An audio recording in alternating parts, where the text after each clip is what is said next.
Ассаламу алейкум. Жакшы сүйлөө же жумшак мамиле адам жакшы көргөндүгүн билдирбейт. Ошол сыяктуу эле катуу сөз, катаал мамиле адамдын жаман көргөндүгүн билдирбейт.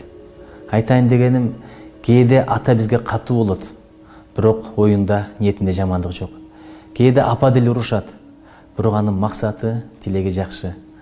Кээде душмандар таттуу сөз менен торуна сүрүшү мүмкүн.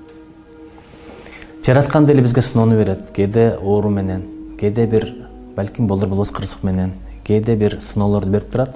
Бирок жараткандын жаман көргөндүгүн билдирбейт бул. Балким адамдын жакшы болушуна себеп болор. Ой, ниетин түзүлүшүнө себеп болор, ошол окуя болоттур.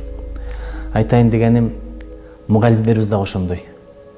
Мугалимдерибиз кээде урушат, кээде катуу сүйлөйт, бирок алардын ниети биздин илим билимдүү болушубуз, максаты биздин адам болушубуз. Ким устатты сыйлабаса дейт, ага илим жукпайт дейт. Ким дарыгерди сыйлабаса, ага даба жукпайт дейт. Сыйлаганды билели. Кудай буйрса, сен дагы сый көрөсүң.